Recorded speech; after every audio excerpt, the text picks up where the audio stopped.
Wycliffe's now moving from being in front of the wave to now riding the wave. We're immensely pleased to have this sort of concluded now. I think one of the things that's important for interested parties and shareholders to recognise is this is really the culmination of a strategy that was put in place, almost 18 months ago.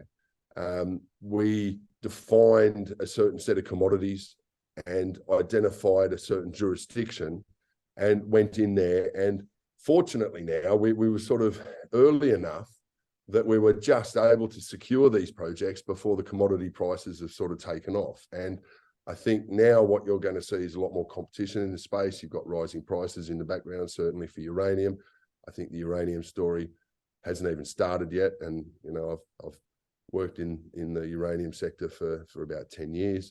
So I think what we have been able to do, and I've mentioned this a couple of times on your podcast as well, is this is a strategy that is well thought out and is now being executed. And we've positioned Wycliffe, I think, beautifully in front of the wave. We sort of seen the potential shortages coming in, the physical supply of uranium in terms of the spot market.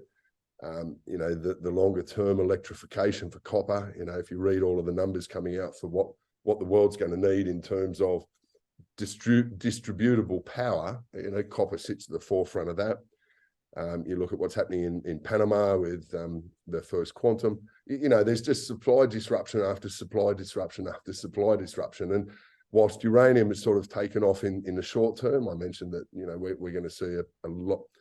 That's just the first raindrop, really. There's a storm coming in the uranium market, and those in the know are really trying to get their fingers into as many opportunities as they can, because this is one of those once in every sort of 15-20 year events coming up here. So I think we're positioned nicely. The project itself is solid. It's got scale, it's got grade, it's got patina. It's got all the things that these things really need to make a really first class opportunity. I think the important thing to really push to sort of interested parties as well is, if you're going to spend your time doing something, make sure what you're shooting at is worth shooting at, if that makes sense. Don't waste time with little projects with little potential and little potential ore bodies. This is 3,000 square kilometers and covers one of the largest volcanic arcs in Canada. It's been identified as having the biggest or the highest potential for IOCG, which is iron oxide copper gold. So think Olympic Dam type deposits, and in all of Canada, and that's by the Canadian Bureau of Mines.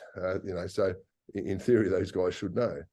And so what we've been able to do here really is secure for very little cost. It's just this is going back through the old archives.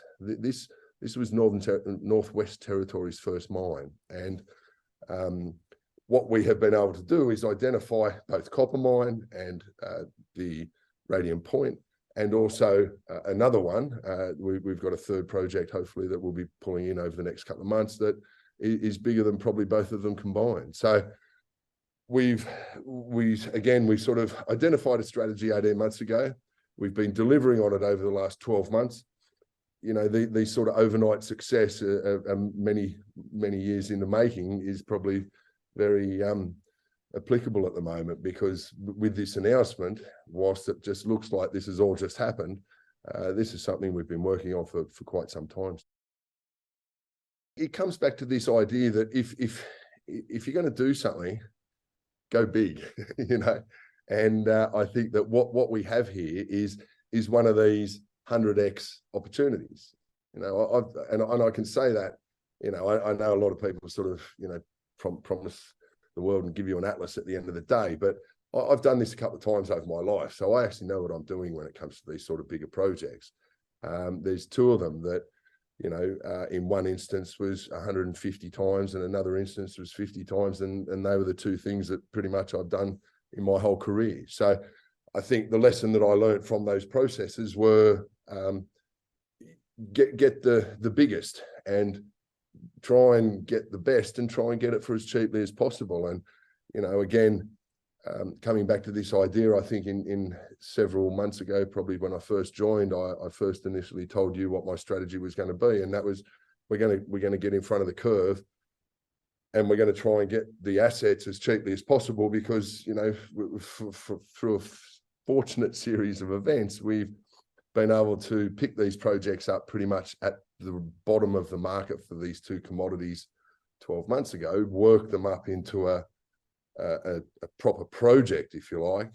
And now, in terms of value to shareholders, we haven't handed away tens, $40 million for these projects, which probably, you know, I mean, Radium Point, you've got to be careful what you sort of say as a director these days, but, you know, Radium Point's got some value, and there's stuff sticking out of the ground all over the place over here. I think that my next prediction for this project is the identification of multiple outcropping deposits of a similar nature to Echo Bay, which was, as I said, Northwest Territories' earliest mine. It ran for 60 years, uranium, silver, and copper.